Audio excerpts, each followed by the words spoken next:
Bonjour à tous, dans cette nouvelle vidéo, j'aimerais étudier avec vous les halachot concernant l'interdiction de mélanger le lait et la viande. On distingue dans la Torah trois types de mitzvot. On a tout d'abord les edot, les témoignages. Ce sont les mitzvot qui viennent célébrer des événements fondateurs de la Torah. Le Shabbat, par exemple, vient célébrer la création du monde. On porte les tefilines pour rappeler la Yetziat Mitzrayim, la sortie d'Égypte. De même, les Moadim, les fêtes, Pessah, Shavuot, Sukkot, rappellent la Yetziat Mitzrayim, l'obligation de manger de la matzah le soir de Pessah, etc. Tout cela, ce sont des edot, des témoignages. On a aussi les mishpatim, les lois civiles, qui gèrent la vie en société, le respect de la propriété privée, l'interdiction du vol, l'obligation pour l'employeur de payer son salarié à temps. Ça, ce sont les mishpatim. Et il y a enfin les chukim, les décrets qui, à première vue, ne présentent pas de justification d'ordre rationnel. Les lois des sacrifices, des korbanot, ça fait partie des chukim, ça fait partie des décrets. Les lois de kashrut, les lois de pureté et d'impureté, le fait que la Torah interdise de consommer certains animaux et permet la consommation d'autres animaux, la Torah interdit de mélanger le lait et la viande, eh bien cela, ça ne semble pas a priori relever d'une raison accessible à l'intellect humain. Alors, c'est pas parce que la raison ne saute pas aux yeux qu'il n'y a pas d'explication à ces mitzvot. Les chachamim, à travers les générations, ont tenté de trouver des explications rationnelles à ces lois et des interprétations donc à ces mitzvot. Le Ibn Ezra, par exemple, lui, il comprend que la Torah interdit de mélanger le lait et la viande parce que il faut garder une sensibilité à l'égard de l'animal qui a été abattu.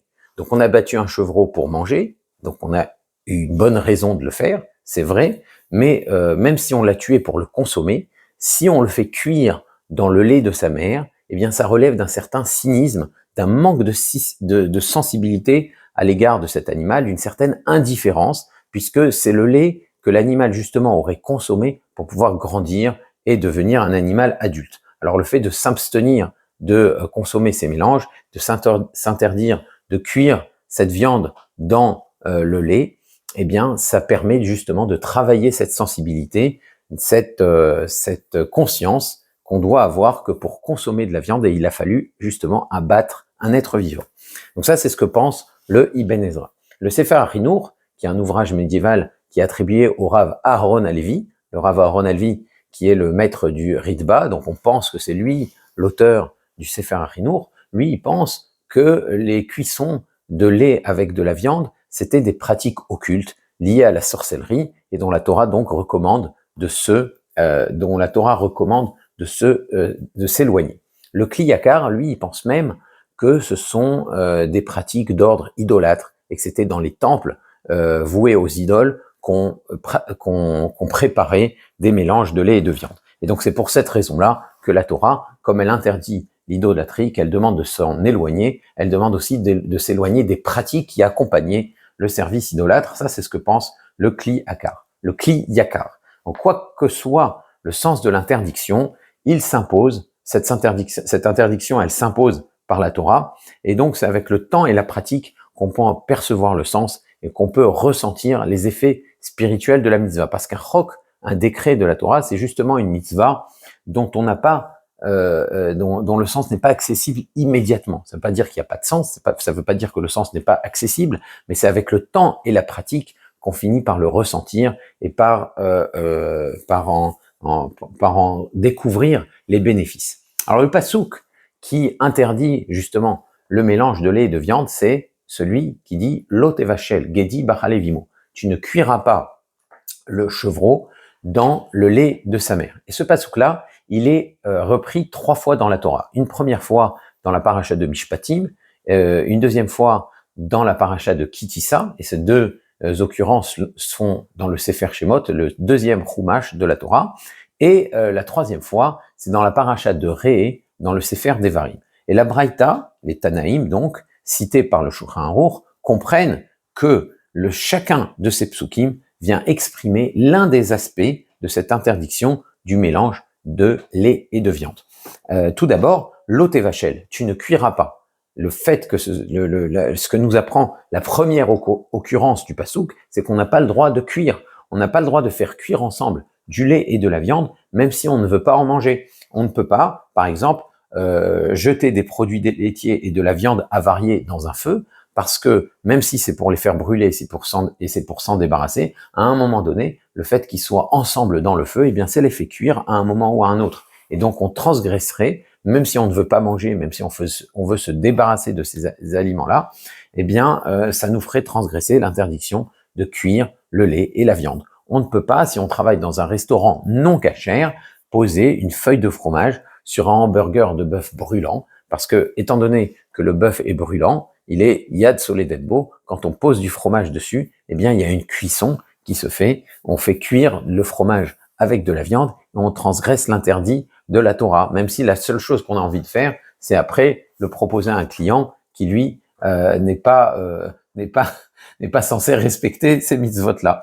Donc, c'est un interdit de la Torah de faire cuire le lait et la viande, même si on ne consomme pas ce qui va être cuit. Et le Pitrei Teshuvah, au début des halachot de Bassar Vechalav, il parle même de bougies qui étaient fabriquées en Europe de l'Est et qui étaient fabriquées avec des corps gras, notamment de la graisse animale et du beurre. Or, selon de nombreux poskim, le fait d'utiliser ces bougies en particulier, eh bien, ça, c'était interdit au titre justement de l'Otevachel Gedi Bachalevimo, puisque en allumant ces bougies, à un moment donné, les corps gras se mettent à fondre et ils se mettent à cuire avant de consommer, et ces corps gras sont composés à la fois de beurre et à la fois de graisse animale. Donc, on est en train de faire cuire Bassar Bechalav, on est en train de faire cuire de la viande avec du lait, et donc c'est ce que rapporte le Pitrei Teshuvah. Alors de nos jours, ces bougies-là, ça n'existe plus. On a des produits beaucoup plus intéressants pour fabriquer des bougies. On utilise peu les bougies, mais c'est intéressant de comprendre que l'Otevachel Gedi ne cuira pas le lait et la viande. Ça n'a rien à voir avec le fait d'en manger. Ça peut être interdit d'en cuire, même si on sait qu'on ne va pas consommer le mélange. Le passouk apparaît donc une deuxième fois encore dans la Torah, et bien entendu, si on nous dit une deuxième fois l'Otevachel Gedi Bachalev Imo, c'est pour nous interdire d'en manger. Et si on nous interdit d'en manger, c'est que même si on ne l'a pas cuit, soi-même, il y a une interdiction de consommer le lait et la viande, même si la cuisson a eu lieu par inadvertance, même si le lait est tombé dans la viande sans qu'on ait fait exprès, une casserole de viande était en train de cuire, et il y a du lait qui s'est renversé, qui est tombé dans la casserole de viande où il y avait où il y avait justement cette viande-là, eh bien le mélange est interdit à la consommation. On n'a pas fait exprès de cuire, on n'a enfreint aucun interdit, ça s'est fait tout seul. Malgré tout, on n'a pas le droit d'en manger parce que justement le pasouk est écrit une deuxième fois. Alors si le mélange n'est pas le résultat d'une cuisson, il est interdit aussi à la consommation, mais par décret des rabbanan. Par exemple, si du lait s'est renversé dans le réfrigérateur sur des tranches de charcuterie et que les tranches de charcuterie ont macéré dans le lait pendant plus de 24 heures, on considère que ces tranches-là, elles ont absorbé le goût du lait. Donc ça veut dire que même si on rince les tranches de charcuterie et qu'il n'y a plus de traces de lait en surface, d'accord, les tranches sont entièrement propres, malgré tout, elles ont absorbé le goût du lait. Il est interdit de les consommer midera banane. Les chachamim l'ont interdit, même si ce n'est pas le résultat d'une cuisson, parce que le goût du lait a pénétré dans les tranches de charcuterie par macération. Donc, si le mélange est le fait d'une cuisson, sa consommation est interdite de la Torah, parce qu'il y a le deuxième pasouk de l'Otevachel Gedi Bachalevimo, et si le mélange n'est pas le résultat d'une cuisson, il est à froid, ou bien il est le résultat d'une macération, eh bien là, il est interdit à la consommation midera banane par décret des sages, par décret des chachamim.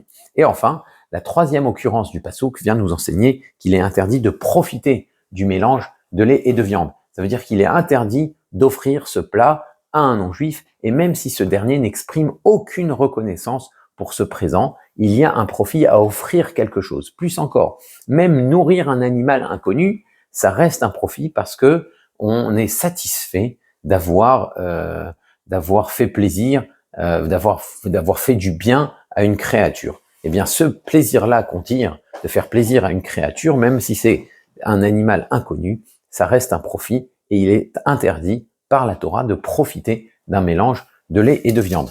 Il faut savoir que cet interdit, il existe aussi pour du vin non cachère. Si on vous offre une bouteille de vin non cachère, eh bien vous ne pouvez pas l'offrir à votre tour. Il faut l'abandonner. Et pour le mélange de lait et de viande, qui est un interdit de la Torah, eh bien il faudra le jeter dans les égouts ou l'abandonner en l'ayant au préalable rendu impropre à la consommation avec des produits d'entretien, etc. D'accord, pour être sûr que personne ne va le consommer et que personne ne va en profiter, parce que le simple fait de savoir, bon, quelqu'un en profitera, c'est quelque part aussi un profit.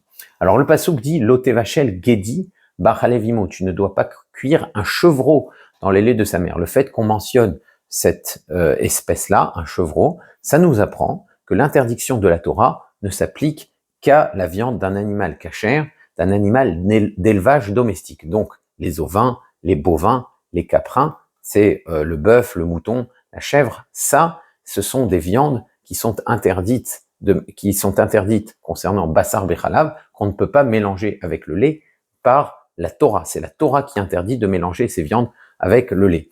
Par contre, il n'y a pas d'interdit de la Torah à cuire de la viande de volaille avec du lait. Donc même s'il y a un interdit de consommer de la viande de volaille avec du lait, un interdit des Rabbanan, par décret des sages, par crainte de confusion, les Chachamim n'ont pas interdit la cuisson.